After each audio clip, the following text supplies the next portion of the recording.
যা জাঁকিয়ে ঠান্ডা পড়েছে, এই ঠান্ডার সময় যদি গরম গরম চিকেন স্টু পাওয়া যায় তাহলে কেমন হয়। এক বাটি চিকেন স্টু আর একটা ব্রেড টোস্ট, তাহলে কিন্তু আর কিছুই লাগবে না, আমি এটুকু বলতে পারি। আর চিকেন স্টু খাওয়া কতটা যে উপকারী শরীরের পক্ষে, এটা আর নতুন করে বলার বিষয় নয়, এটা আপনারা সকলেই জানেন। আর এই ঠান্ডার সময় কিন্তু অনেক দোকানেই চিকেন স্টু গরম গরম বিক্রি হয়, সেটা অনেকেই খেয়ে থাকে।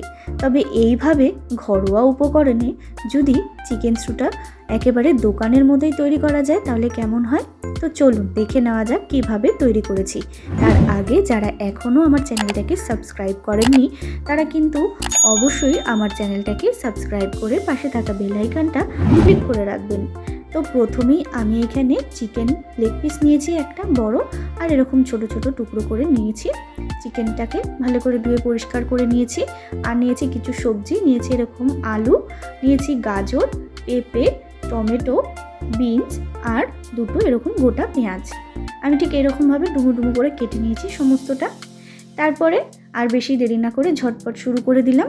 আমি একটা কড়াই বসিয়ে দিয়েছি, তার মধ্যে দিয়ে দিলাম কিছুটা পরিমাণ বাটার। আমি কিন্তু পুরো রেসিপিটা বাটারেই করব। এরপরে দিয়ে দিলাম গোটা গরম মশলা, আর দিয়ে দিলাম এখানে গোলমরিচ। এখানে গোটা গোলমরিচ আমি ব্যবহার করেছি। এরপরে কিন্তু বাটারের সাথে ভেজে নিচ্ছি।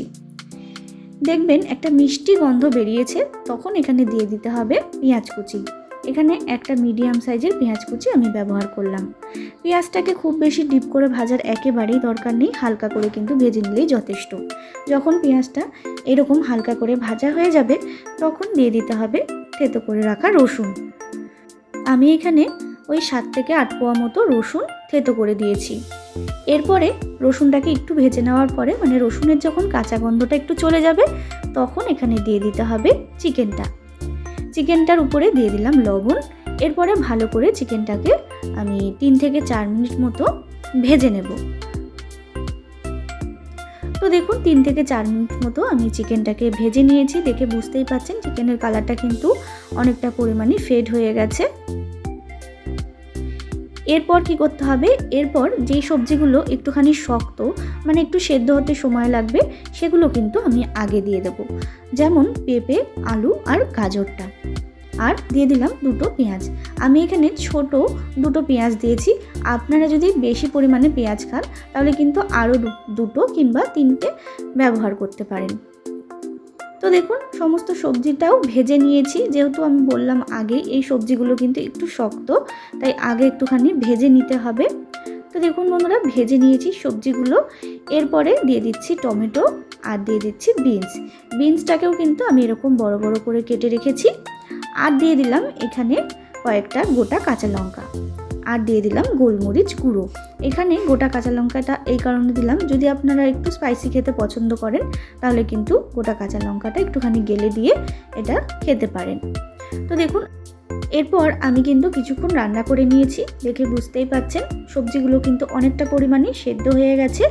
এরপরে আমি দিয়ে দিচ্ছি গরম জল। এখানে অবশ্যই গরম জল দেওয়ারই চেষ্টা করবেন।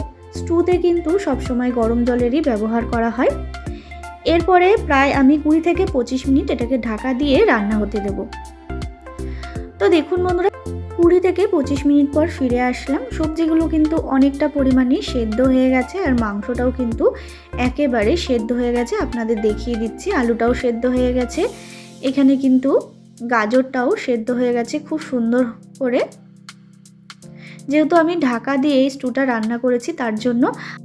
আপনারা কিন্তু এটা প্রেশার কুকারেও করতে পারেন। প্রেশার কুকারে করলে আপনারা 2 কিংবা 3টে সিটি দিয়ে নেবেন, তাহলেই কিন্তু হয়ে যাবে। তো দেখুন বন্ধুরা একেবারে কিন্তু কমপ্লিট হয়ে গেছে আমার চিকেন স্টু। এরকম শীতের দিনে গরম গরম চিকেন স্টু পেলে আর কিন্তু কিচ্ছু লাগবে না।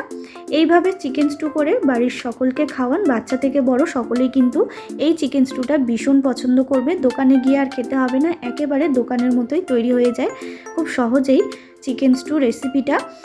এইভাবে কিন্তু শীতের সময় করলে আর কিন্তু কিছুই লাগবে না। তো বন্ধুরা এই চিকেন স্টু রেসিপিটা আপনাদের কেমন লাগলো অবশ্যই আমাকে কমেন্টে জানাতে একেবারে ভুলবেন না। ভালো লাগলে কিন্তু অবশ্যই একটা লাইক করবেন, শেয়ার করবেন। আর যারা এখনও চ্যানেলটাকে সাবস্ক্রাইব করেননি তারা কিন্তু অবশ্যই আমার চ্যানেলটাকে সাবস্ক্রাইব করে পাশে থাকবেন নিত্য নতুন ভিডিও দেখার জন্য। আবারও হাজির হয়ে যাব নতুন কোনো রেসিপির সাথে। ততক্ষণের জন্য ভালো থাকবেন। ধন্যবাদ।